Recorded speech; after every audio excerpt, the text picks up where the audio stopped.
ओम नमो भगवते वासुदेवाय। ओम नमो भगवते वासुदेवाय। ओम नमो भगवते वासुदेवाय। ओम नमो भगवते वासुदेवाय। ओम नमो भगवते वासुदेवाय।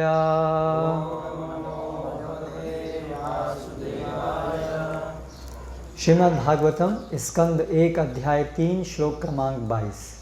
अध्याय का शीर्षक है समस्त अवतारों के स्रोत कृष्ण। नर देवत्वम आपन्नः सुर कार्य चिकीर्षया समुद्र निग्रहादीनि चक्रे वीर्याणि अतः परं नरदेवत्वमापन्नः सुरकार्यचिकीर्षया समुद्रनिग्रहादीनि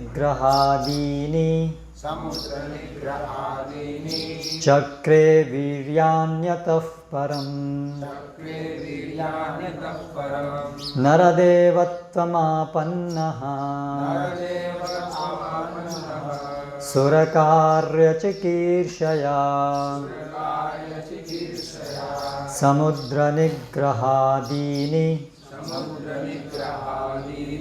चक्रे वीर्याण्यतः परं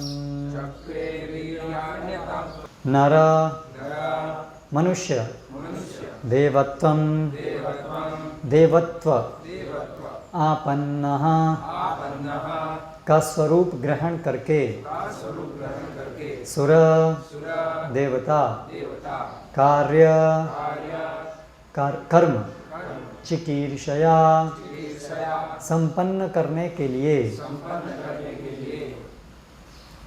समुद्र हिंद महासागर निग्रहादीनि निग्रह इत्यादि चक्रे किया वीर्याणि अतिमानवीय पराक्रम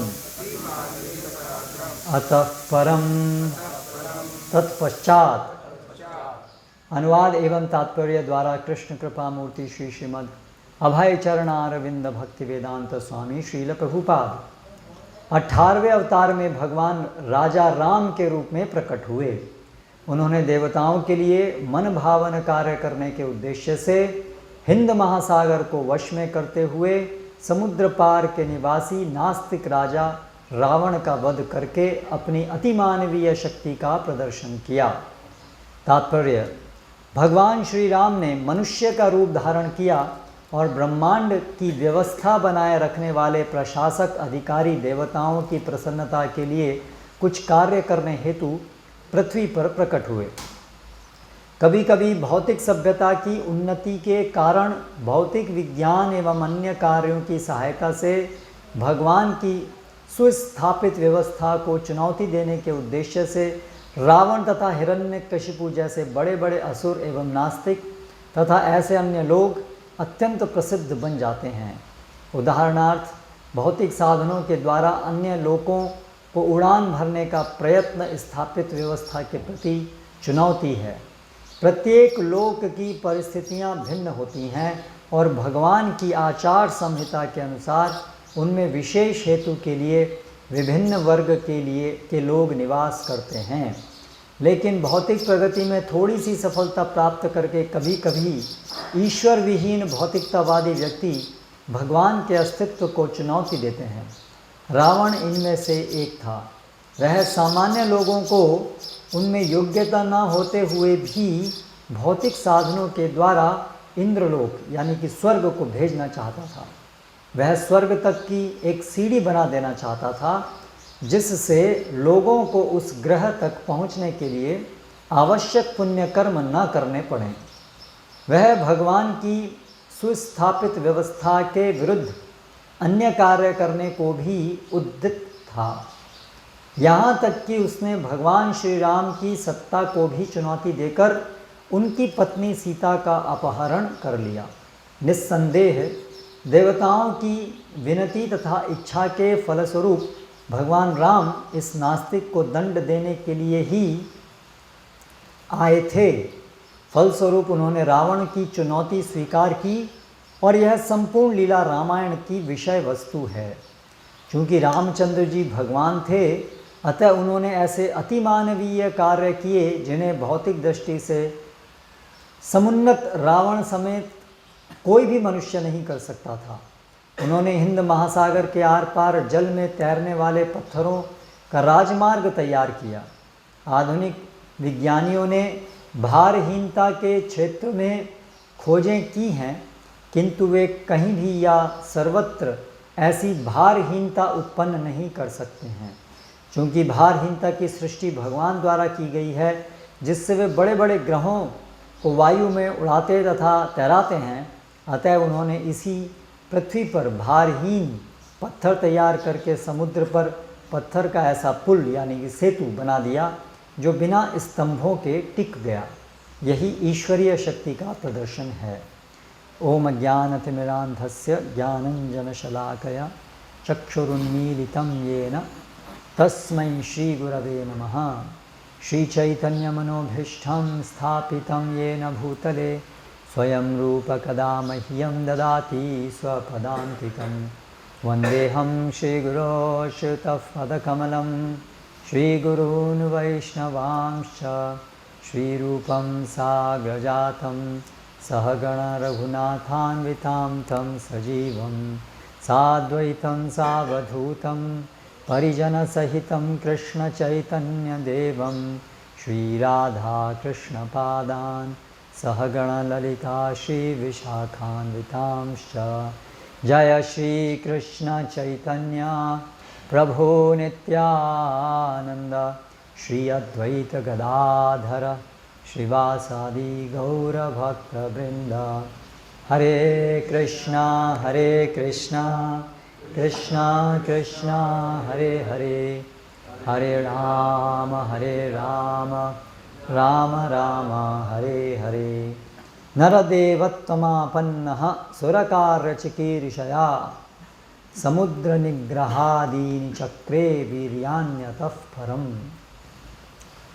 भगवान श्री राम के अवतार के विषय में अनेक अनेक हेतु से भगवान प्रकट होते हैं, लेकिन जो यहाँ पर हेतु का वर्णन है वो है सुर कार्य चिकीर्षया, देवताओं के कार्य के लिए भगवान आए। तो देवताओं का कार्य क्या है? भगवद गीता में हम सुनते हैं, भगवान श्री कृष्ण बताते हैं, सह यज्ञा प्रजा सृष्टा पुरोवाचा प्रजापति अनेन प्रसि विश्वध्वम एषवस्तुष्ट कामधुक्। इस पूरे संसार की व्यवस्था बनाने का भगवान का दिया हुआ तरीका है यज्ञ। और ये यज्ञ भगवान बताते हैं, जब सृष्टि आरंभ हुई तब भगवान ने ये विधि दी कि इस संसार की व्यवस्था कैसे चलेगी, ये संसार सुव्यवस्थित रूप से कैसे चलेगा, इसके लिए भगवान ने जो विधि दी वो है यज्ञ। फिर भगवान आगे बताते हैं, देवान भावयतानेन ते देवा भावयन्तु वह परस्पर भावयन्तः श्रेयो परम अवाप्स्यथ।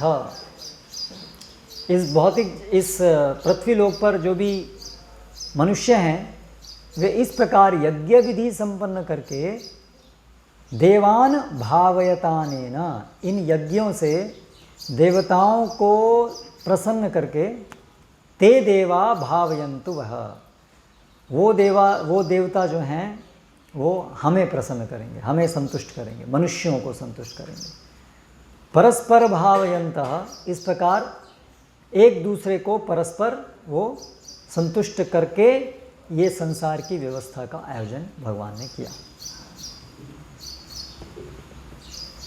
भगवान फिर आगे बताते हैं, इष्टान भोगान ही वो देवा दास्यन्ते यज्ञ भाविता तैर्दत्तान अप्रदायेभ्यो यो भुंक्ते स्तेन एव स। इसका अर्थ किसी को पता है इस श्लोक का? नहीं।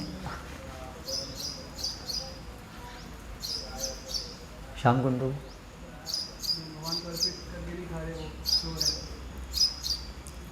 हाँ, यहाँ पर विशेष रूप से देवताओं की बात आई है। इष्टान भोगान ही वो देवा दास्यन्त यज्ञ भाविता। यज्ञ से प्रसन्न, यज्ञ के माध्यम से जो हमें फल जो मिलते हैं, तय दत्तान अप्रदायेभ्यो, लेकिन उनके प्रति उसको समर्पित ना किया जाए, रेसिप्रोकेशन ना किया जाए, तो भुंक्ते यो भुंक्ते स्तेन एव स, वो केवल स्तेन, स्तेन मतलब चोर, स्तेन चोर, स्तेन वो चोर है। तो इस प्रकार से ये भगवान की व्यवस्था है, संसार को कैसे चलाना है। श्रील प्रभुपाद तात्पर्य में क्या बताते हैं?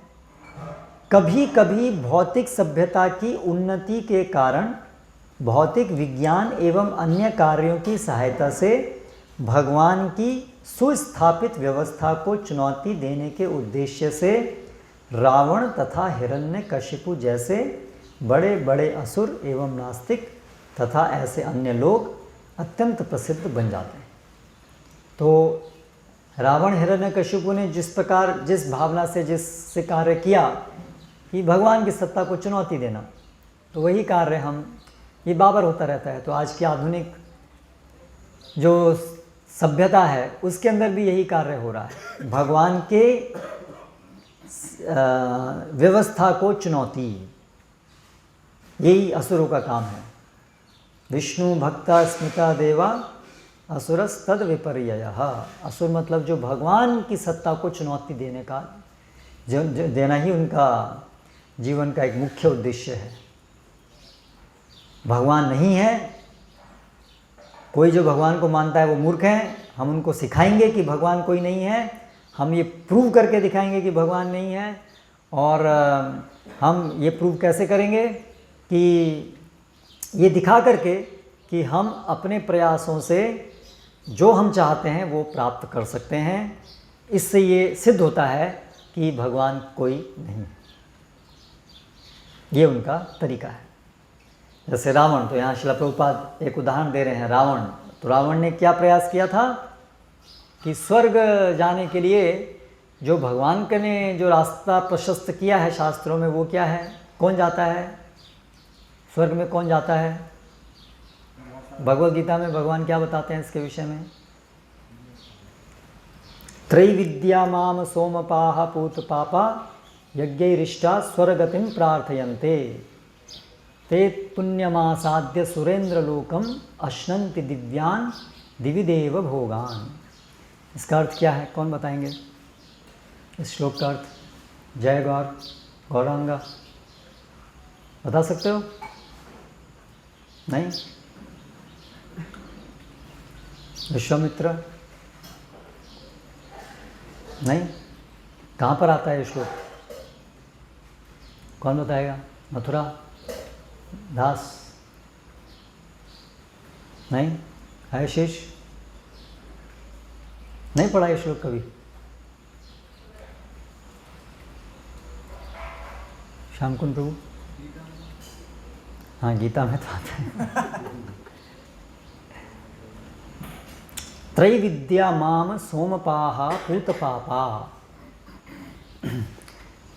जो वेद हैं, 3 वेद, त्रैविद्या माम सोमपाहा, जो मुझसे प्रार्थना करते हैं, तीनों वेदों को पालन करके, त्रैविद्या माम सोमपाहा, और जो तीनों वेदों में जो वर्णित अलग अलग यज्ञ हैं उनको संपादित करते हैं। हाँ, सोमपाहा, उससे जो फल है सोमरस, उसका पान करते हैं। पूत पापा, पूत पापा मतलब पापों से, पुण्य पापों से रहित हो जाते हैं। पूत पापा यज्ञैरिष्ट्वा स्वर्गतिम प्रार्थयन्ते, यज्ञ करके प्रार्थयन्ते, क्या प्रार्थना करते हैं? स्वर्गतिम, स्वर्गलोक की प्रार्थना करते हैं। तो ये तरीका है स्वर्गलोक प्राप्त करने का। भगवान से देवताओं के माध्यम से यज्ञ करके, प्रार्थना करके, यज्ञ के विधान का पालन करके, जिसे पुण्य कर्म कहते हैं, वो पुण्य कर्म करके स्वर्गलोक जाने का तरीका है। ते पुण्यमासाद्य सुरेंद्र लोकम, उनकी गति क्या होती है? जो पुण्य लोक हैं, स्वर्गलोक को पुण्य लोक भी कहते हैं। क्यों उसको पुण्य लोक कहते हैं? क्योंकि वहाँ पुण्य करने से जाते हैं, इसलिए उसको पुण्य लोक कहते हैं। वहाँ पुण्य लोग रहते हैं, पुण्यशाही लोग रहते हैं। ठीक है, तो ते पुण्यमासाद्य सुरेंद्र लोकम, सुर इंद्र, सुरेंद्र मतलब सुरेंद्र देवताओं के राजा, सुर इंद्र, इसलिए इंद्र भी बोलते हैं उसको, इंद्र।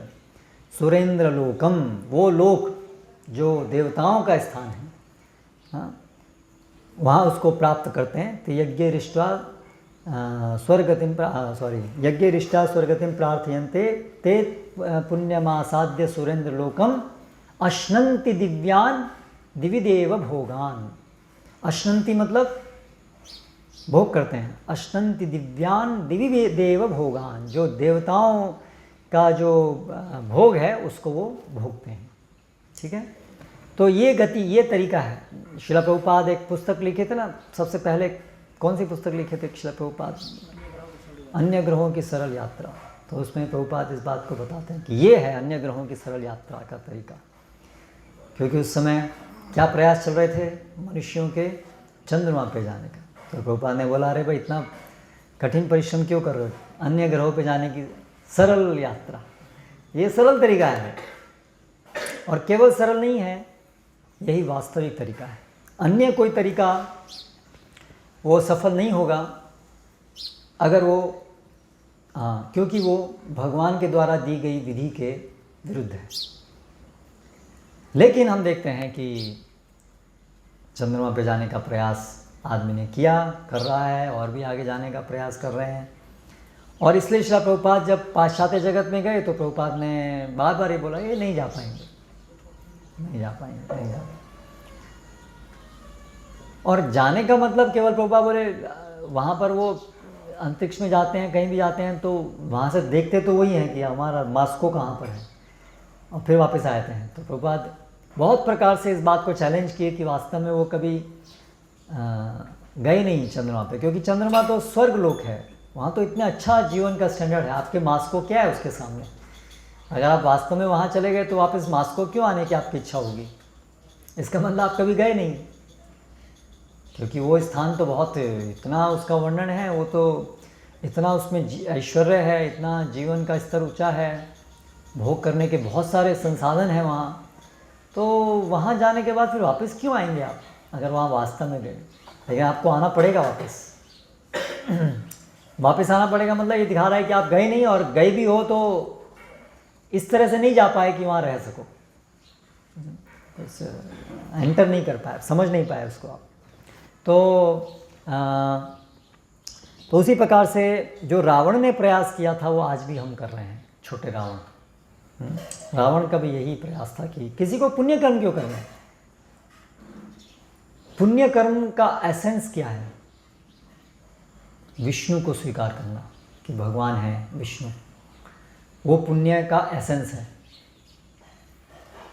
वेदों की विधि को पालन करना बिना विष्णु को स्वीकार किए वो पुण्य नहीं बनता है। ऐसा एक वाद है, निरीश्वरवादी सांख्यवाद, निरीश्वरवादी कपिल, नास्तिक कपिल का वाद। तो उसमें शास्त्रों के विधि विधान का पालन करना है, यज्ञ करने हैं, लेकिन विष्णु हैं एक व्यक्ति परम, उसको स्वीकार नहीं करना है। तो क्रिया तो हम कर रहे हैं ना सब, हमारे वर्तमान में भी देखते हैं बहुत सारे हैं जो लोग यज्ञ करते हैं अलग अलग, या बहुत से लोग हैं जो वैदिक संस्कृति का अलग अलग चीज़ें पालन करते हैं। भारत में अभी धीरे धीरे कई लोग ऐसे हैं जो वैदिक संस्कृति बढ़नी चाहिए। एक जैसे मैं कभी गया था, कहाँ, उज्जैन में एक बात हो रहा था, ये वैदिक संस्कृति, नमस्कार, हाथ नहीं मिलाना है, नमस्कार करना है, ऐसी छोटी छोटी ये सब स्थापित होनी चाहिए। लेकिन वैदिक संस्कृति का एसेंस है विष्णु उपासना।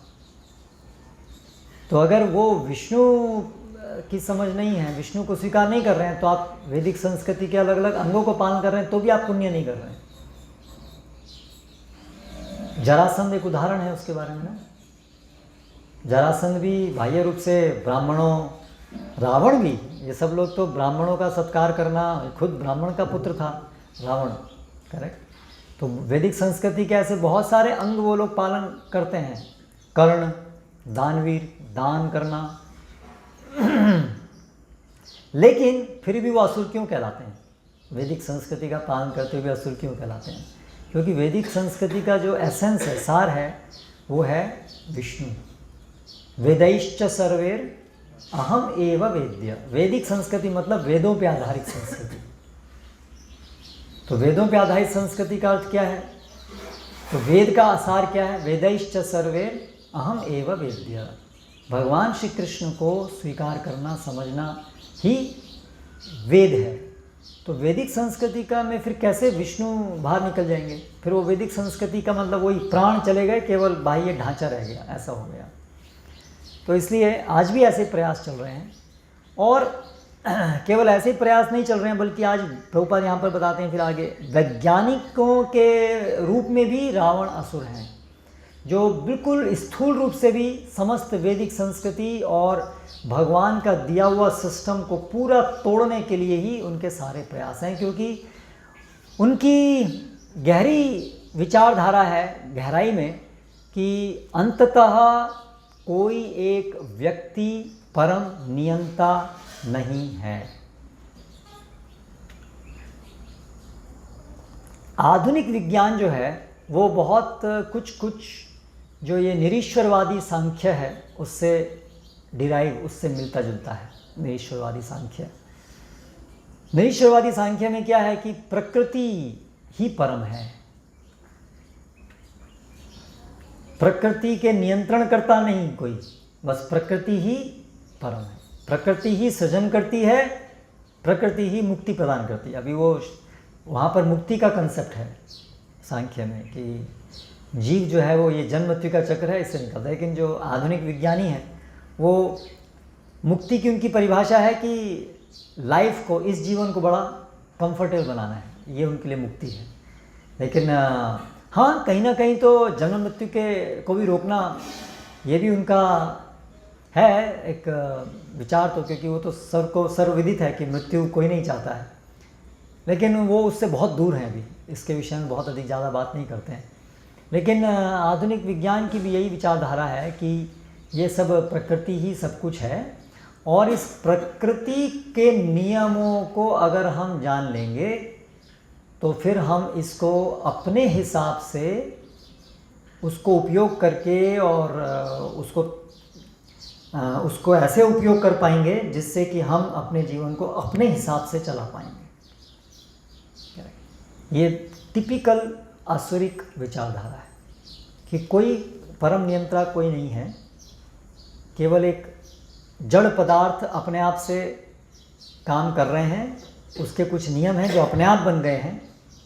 जड़ पदार्थों के कारण ही वो उसके नियम बन गए हैं। नियम बनाने वाला कोई व्यक्ति नहीं है, ना नियमों को चलाने वाला कोई व्यक्ति है, और अभी हम हैं जो इन नियमों को देख रहे हैं। हम व्यक्ति, हमारे अंदर बुद्धि है, इन नियमों को हम पढ़ करके, समझ करके, इनको अपने हिसाब से कैसे इनका उपयोग करना वैसे हम कर सकते हैं। ये रावण की विचारधारा है, और आज के आधुनिक वैज्ञानिकों की मेन स्ट्रीम जो है उसकी भी विचारधारा है। तो आप देखिए, जितना भी ये जो आधुनिक जीवन शैली जो है वो इसी विचारधारा से सिंचित है। कोई भी आप उसमें एरिया ले लीजिए, ऐसे उदाहरण लेते हैं, मान लीजिए अभी कृषि। तो अभी भगवान ने अपना पालन पोषण हमें कैसे करना है, मनुष्यों को, जानवरों को, शरीर का, उसकी एक विधि उन्होंने बनाई है। वो विधि भगवान बताते हैं भगवद गीता में डिटेल में। क्या बताते हैं भगवान भगवद गीता में? अन्नाद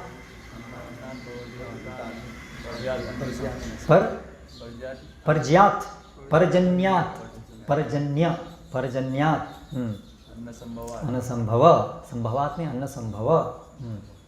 यज्ञ यज्ञात, थोड़ा संस्कृत का भी थोड़ा सा हल्का सा ज्ञान होगा तो बहुत अच्छा होगा। यज्ञात भवति पर्जन्य, यज्ञ से बारिश होती है। यज्ञ कर्म समुद्भव। देन आगे याद करो, श्लोक याद करो, आप लोग सब प्रचारक हो। You should learn shlokas, important shlokas, बहुत महत्वपूर्ण श्लोक है। तो मथुरा दास नहीं,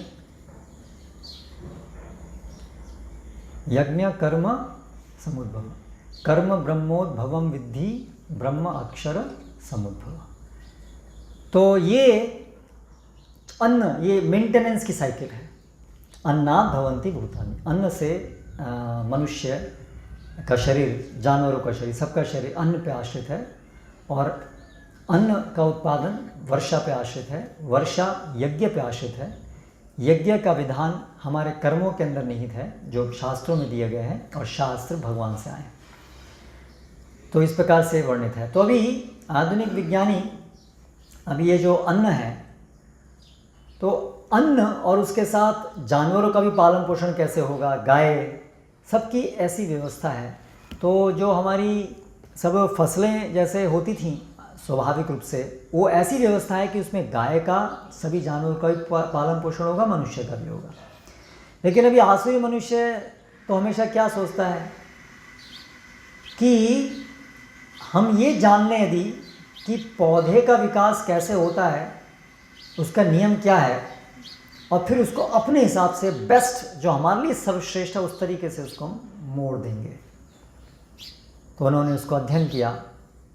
तो उन्होंने देखा कि यहाँ पर इसमें जो पौधे में चाहिए वो उनके अनुसार 3 मुख्य चीज़ चाहिए।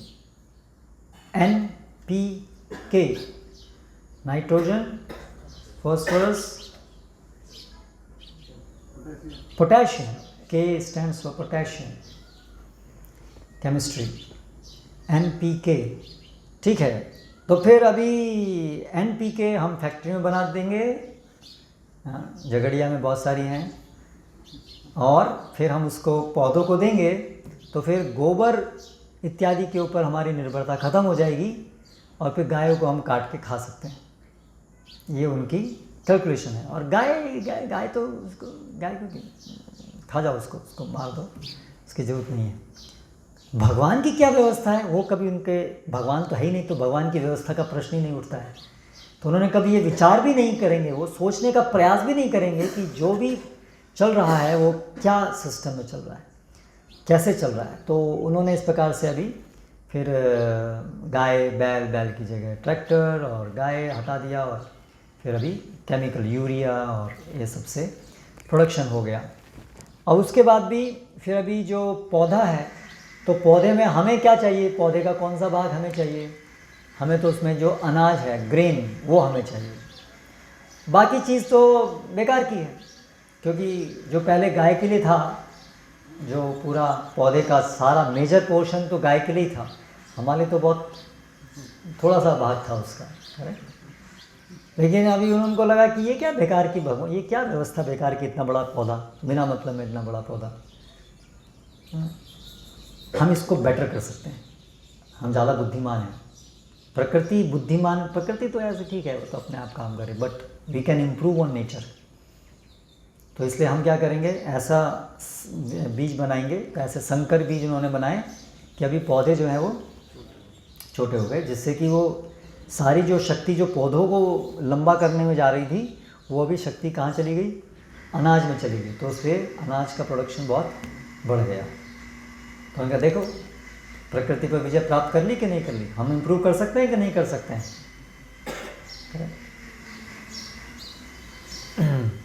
और फिर उसी के अनुसार वो सारी रासायनिक खाद और उसके प्रोडक्शन और बढ़ा, इस प्रकार से बहुत सफलता, ग्रीन रेवोल्यूशन आया। तो ये मानसिकता है कि हम जो है, भगवान कोई नहीं है, प्रकृति सब कुछ है और प्रकृति को हम समझ करके उससे अच्छा कर देंगे। प्रकृति अपने आप क्या करेगी, वो तो हम ज़्यादा बुद्धिमान हैं, उसको इम्प्रूव कर सकते हैं। तो अभी इसलिए परिणाम ये है। और अभी तो उसके बाद भी अभी जो भी थोड़ा बहुत भी जो बचता था, अभी वो जो हार्वेस्टर आया है तो उससे वैसे भी जानवर के लिए भी जो थोड़ा बहुत भी बचता था वो भी नहीं। तो अभी इससे परिणाम क्या निकले हैं कि अभी कई 40, 50, 60, 70 साल के बाद अभी ये समझ में आ रहा है कि उससे परिणाम क्या हुआ कि वो जो सब रासायनिक खाद डालने से भूमि पूरी बंजर हो गई है और पॉइज़न, सारा जो जहर है जो ज़मीन में जा रहा है, तो वो ही ज़मीन में जो जहर है वो हमारे अंदर भी आएगा। करेक्ट। आप सोचिए कि भूमि जो सॉइल है उसी में सारे पौधे जो भी हमारे शरीर को मेंटेन करने के लिए जो पौधे हैं वो सब उसी ज़मीन पे लगते हैं। उस ज़मीन को यदि आप जहरीला बना दोगे तो ये कितनी बड़ी मूर्खता है। जिस ज़मीन से सारे पौधों का खाना आ रहा है तो वो सब पॉइज़न तो पौधों में जाएगा और फिर वो आप में आएगा। तो धीरे धीरे फिर अभी आप देखिए कैंसर, डायबिटीज़, हार्मोनल डिस्टर्बेंसेस, लड़के लड़कियां बन रही हैं, लड़कियां लड़के बन रहे हैं, हार्मोनल डिस्टर्बेंस, सेक्सुअल होमोसेक्सुअलिटी, पुरुष पुरुष के प्रति आकर्षित होते हैं, स्त्री स्त्री के प्रति आकर्षित होते हैं। ये सब केमिकल्स, अलग अलग जो बहुत सारे कृत्रिम केमिकल्स हैं वो जो हैं हार्मोन्स का काम करते हैं। कई सारे केमिकल्स जैसे DDT है वो थोड़ी सी मात्रा में हार्मोन का काम करती है। इसलिए आजकल सब लोग भ्रमित हैं, हाँ ये कैसे हो रहा है सब होमोसेक्सुअलिटी, क्योंकि वो केमिकल जाने से वो उल्टे सीधे सब ये हार्मोनल डिस्टर्बेंस हो जाते हैं। ठीक है। और फिर इतनी सारी पूरी इतनी एक बड़ा आज कैंसर जो है, कितना बड़ा एक चैलेंज है हमारी सोसाइटी के सामने कैंसर। करेक्ट। कितने सारे कैंसर हॉस्पिटल्स हैं, कितने सामान्य हो गया आज कैंसर। आए दिन आप सुनते हैं उसको कैंसर हो गया, इसको कैंसर हो गया, उसको कैंसर। कभी कल परसों ही कौन मुझे फ़ोन किया,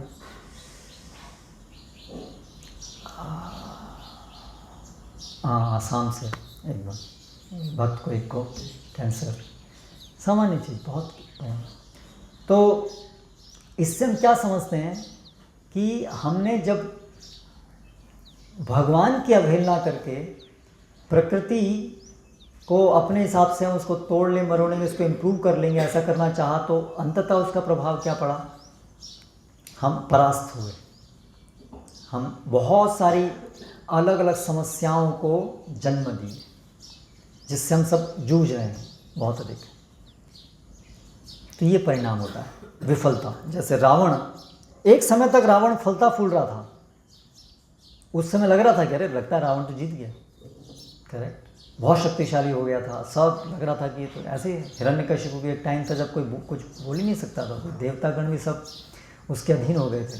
तो ऐसे ही कभी कभी कुछ समय के लिए आसुरी प्रवृत्तियां जब बढ़ती हैं तो ऐसा लगता है कि जैसे ये तो सही हो गया तो उससे जीत गए। तो ऐसे ही आज भी विज्ञान इसी प्रकार से प्रतीत हो सकता है।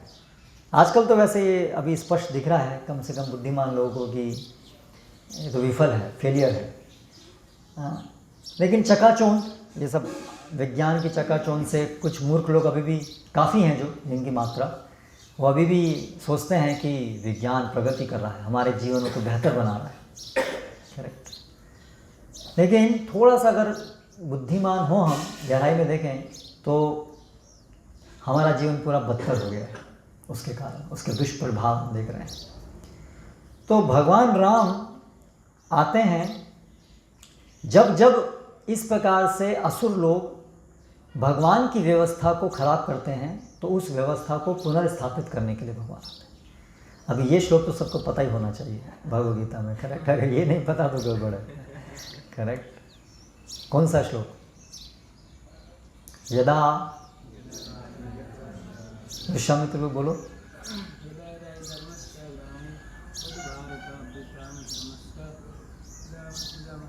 तदात्मानं सृजाम्यहम्।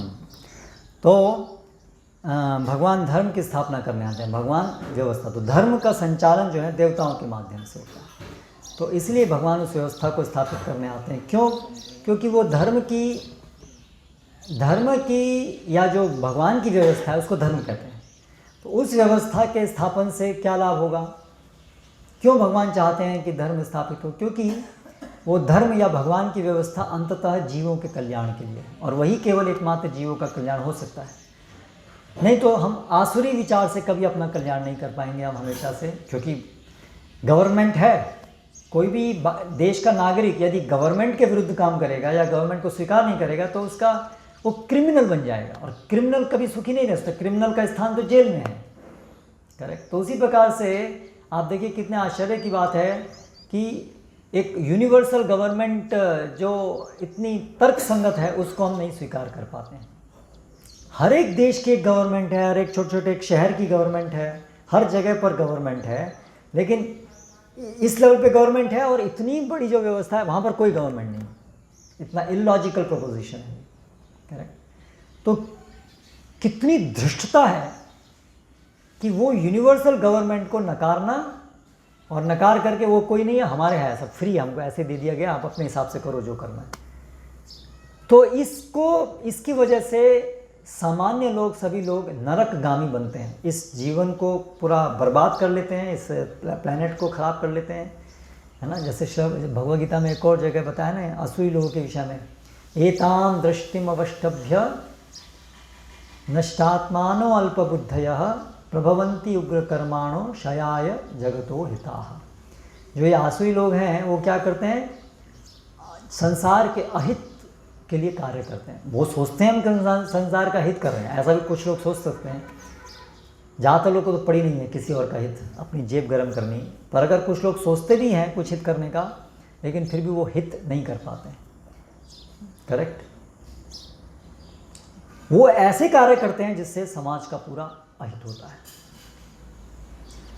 जो भी कोई भगवान को स्वीकार नहीं कर रहा है, भगवान के सिस्टम के अनुसार नहीं चल रहा है, उसके विरुद्ध कुछ सिखा रहा है, वो भले ही उसका इच्छा हो कि मैं लोगों का कल्याण करना चाहता हूँ, पर वो लोगों को बर्बाद करता है।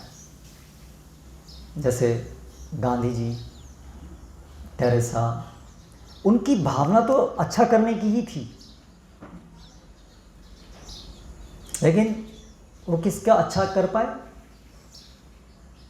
नहीं कर पाए, क्योंकि जन्म मृत्यु के चक्र से निकालने का मार्ग नहीं दे पाए। उनको ही नहीं पता वो क्या मार्ग देंगे, और जब तक जन्म मृत्यु के चक्र से नहीं निकले तो मदद कुछ करने का मतलब क्या है?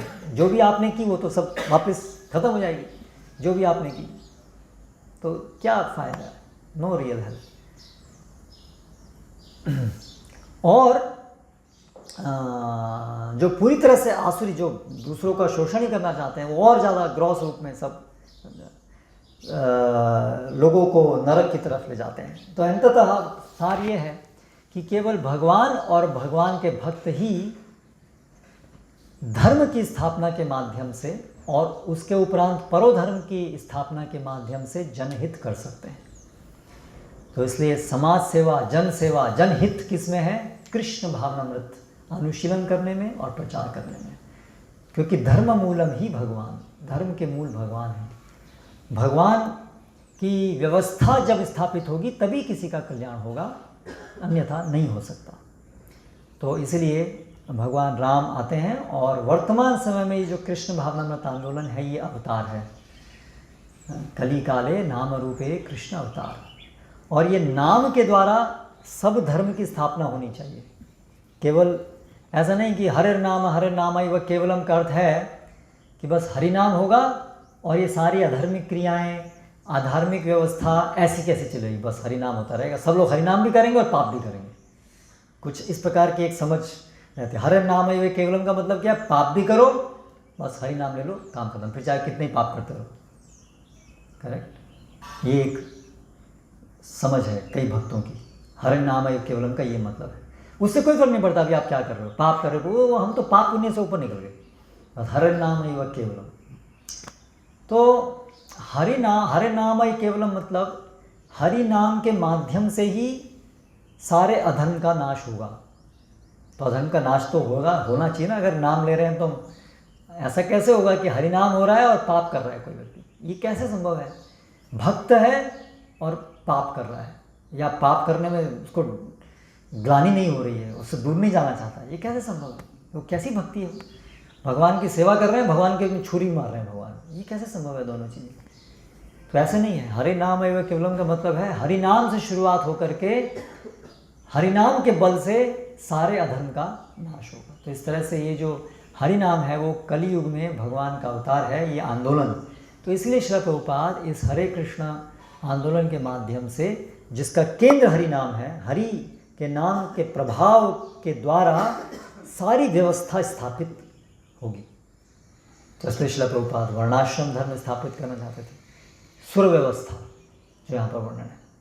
तो यही तो लक्षण है एक अवतार का, या शक्ति प्रदत्त भगवान के अवतार का। जैसे श्रील प्रभुपाद है वो धर्म की स्थापना करते हैं, और धर्म की स्थापना कैसे होती है? शास्त्र के, धर्म मतलब शास्त्र से आता है। तो इस तरह से हमें ये समझना चाहिए कि अगर हम भगवान राम के फॉलोअर अपने को कहते हैं, वो हमारे पूजनीय हैं, तो भगवान राम जैसे चिंतित रहते हैं हमेशा धर्म स्थापित हो, उसी प्रकार से हमें भी भगवान के सेवक के रूप में धर्म स्थापित करने के लिए जो विधि है भगवान की, हरि नाम के माध्यम से उसको हमेशा से स्थापित करने का प्रयास करना चाहिए। तो हम अपने जीवन में हर एलिमेंट में देखें, कहाँ कहाँ हम ऐसी चीज़ें हैं जो अधार्मिक हैं, उसको हम त्याग सकते हैं, तो छोड़ना चाहिए, बाहर निकलना चाहिए। जो भी चीज़ें हैं, हमारी डायरेक्शन तो वो होनी चाहिए और उसका प्रचार होना चाहिए। हरे कृष्ण। कोई प्रश्न?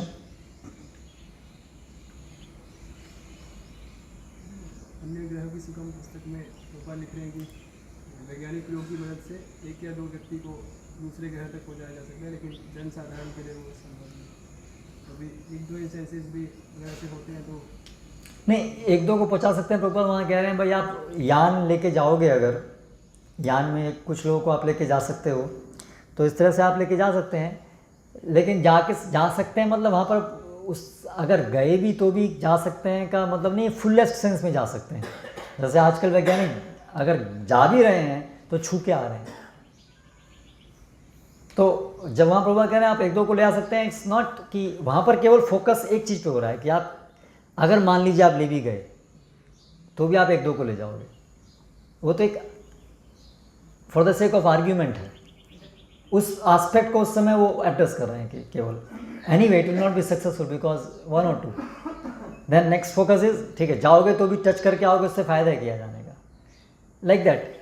वो आर्ग्यूमेंट का डेवलपमेंट है, वो अलग अलग एंगल से उसको डेवलप कर।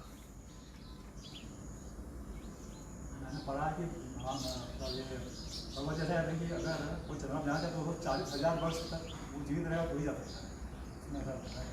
हाँ, क्योंकि जो यान यात्रा है, यान की जो गति है वो ऐसी है कि वो इतना दूर है कि वो इतना समय चाहिए आपको उसके जाने के लिए। ये प्रभुपाद बता रहे हैं, इसलिए आप वहाँ नहीं जा सकते, वो इतना दूर है, सूर्य से भी दूर है। ओके, आपने आपने बताया जो खेती के समय जो लोग यूरिया खातर का वगैरह इस्तेमाल करता, तो मतलब जन सामान्य को कैसे समझाए कि ये जो आज का समाज है, मतलब और थोड़ा डीपली समझाना कि ये मतलब कि जो राक्षस जैसे वृत्ति कर रहे हैं कि मतलब कि आपके परिवार और आपकी हानि हो रही है, तो मतलब वर्णाश्रम की तरफ अगर हमें मुड़ना हो तो मतलब कैसे उनको समझाए और डीपली थोड़ा जिसके अंदर समझाइए उसको उनकी भाषा में कि कैसे ये हानिकारक है, कैसे गलत है, उसके दुष्परिणाम क्या हो रहे हैं, दिखाइए उनको, स्टैटिस्टिक्स दिखाइए। इतने लोग कैंसर से पीड़ित हो रहे हैं, इसका कारण क्या है, डायबिटीज़ है, अलग अलग हाइपरटेंशन है, इतनी सारी प्रॉब्लम्स हैं, कितने लोग ये सुसाइड भी करते हैं, क्या लोगों का शरीर है सब। मैं अक्सर बोलता हूँ कि पहले हॉस्पिटल नहीं हुआ करते थे, तो जन्म घर में होता था, लोग ज़्यादातर अपने घरों में ही रहते थे और मरते भी घर में थे। लेकिन आज जन्म हॉस्पिटल में होता है, पूरा जीवन हॉस्पिटल में रहते हैं और मरते भी हॉस्पिटल में। तो ये क्लियर कट है डेवलपमेंट। हॉस्पिटल ही हमारा वो बन गया है, नित्य स्थान। तो लोगों को इस तरह से प्रचार करना। ओके, हरे कृष्ण। कभी हम लोग प्रचार में जाते थे भूमिका में, तो कई घरों में मतलब राम को मतलब जब करते हैं, राम हरे राम राम राम, मतलब राम को मतलब मानते हैं। तो हम लोग जाते थे गोभी के निकले तो बोलते आप हरे कृष्ण महामंत्र का जप करिए। ये कलयुग में जो है हरि नाम जो है मतलब बहुत शक्तिशाली है, इससे हमारे जीव का उद्धार होता है। तो बता रहे नहीं हम तो राम का भक्ति करते, हम राम का ही भक्ति करेंगे।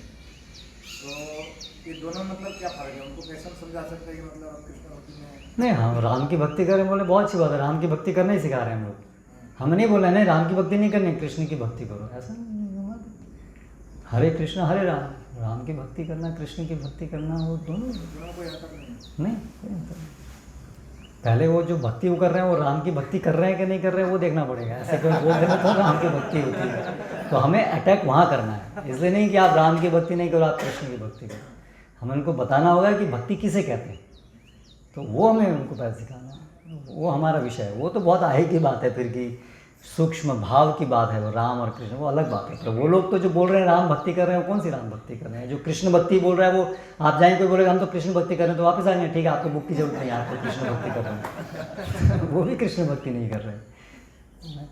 तो केवल भावुकता है, केवल लौकिक श्रद्धा है, शास्त्र पे आधारित नहीं है। भक्ति की परिभाषा ही नहीं पता उनको। अपने कुछ लाभ के लिए हाँ राम भगवान हमारा ये बना दो, कृष्ण हमारा कोई दे दो, ये भक्ति थोड़ी ना है। जो शुद्ध भक्ति जो भगवान सिखाने आए हैं, है ना। हरे कृष्ण। श्रील प्रभुपाद की जय।